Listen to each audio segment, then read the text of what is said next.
we were sitting watching the game last night, and it's like they're playing hard, and they have been for them out. There were a few games during that, whatever it was, a 7 or 8 game skid where it looked like they may not win all season, but you knew at some point you win games, you play better, and that's what we're seeing is they're winning games and they are playing better. It's the rodeo analogy. I didn't like the bull last night, but yeah, the Flames as the bull rider looked strong last night. I don't know what to expect on this road trip. I think I know what to expect, but is there any part of you that thinks that we overreacted, that I've believed it for a decade? It's recency. You watch a bunch of losses and it's just easy to slide into that way of thinking. No, since Gaudreau and them left, I don't.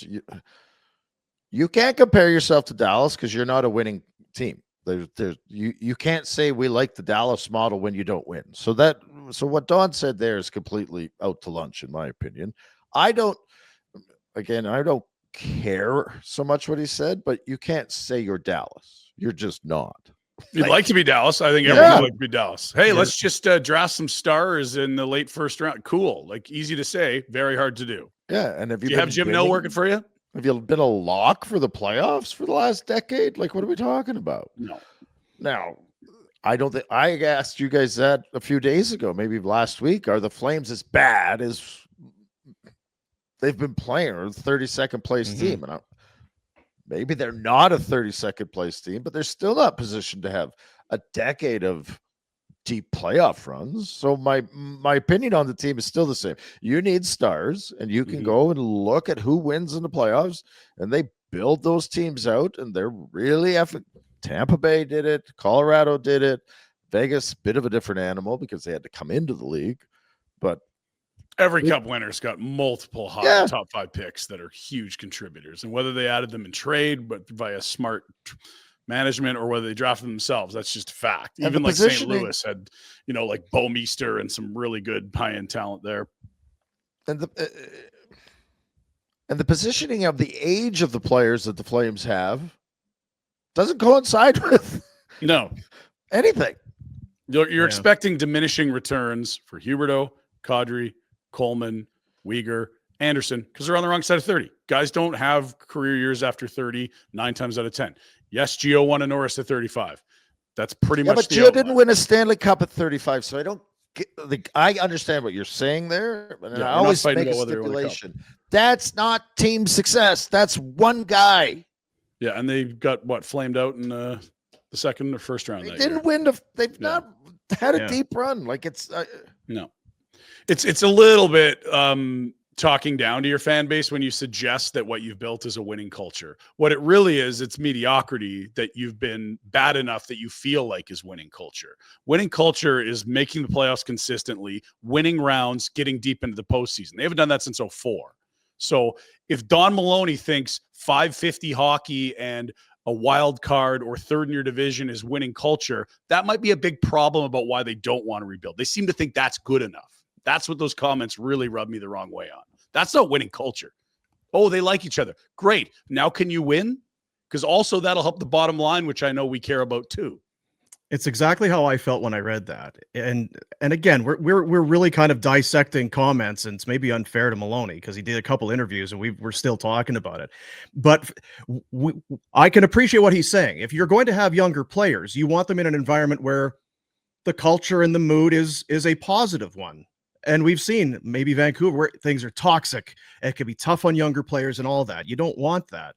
But to talk about we don't need fewer cadres, we need more cadres. We want a winning culture. You've missed the play. This looks, you're on track to miss for the 5th straight year or 4th. I mean, this is not a winning. You may have. So I was going to ask you, Retro. I asked Ryan yesterday. I mean, you played, you've been in rooms, you've talked to guys. Can you have strong and good culture, strong culture with a team that doesn't win a lot? Because this is not winning culture. That's the difference. Can you have a good culture where everyone gets along? I guess. Yeah, we missed the playoffs once in Buffalo, and we were all best friends. And if you ask any of the guys that were on that team, they loved each other. So can you? Sure. But let's golf in May. This is great. Like, you're not winning. What the fuck's that do for the fans?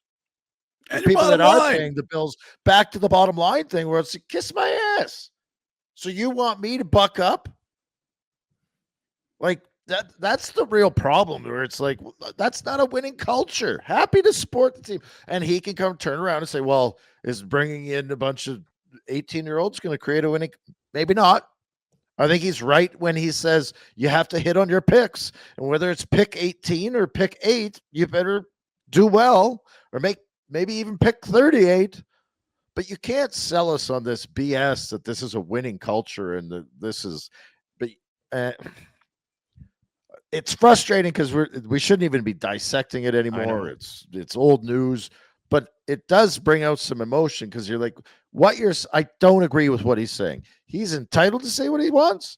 I understand his points of view. He's not bullshitting, but I don't agree with it. I've said it for a long time. I've said, I said trade Giordano and people went ballistic.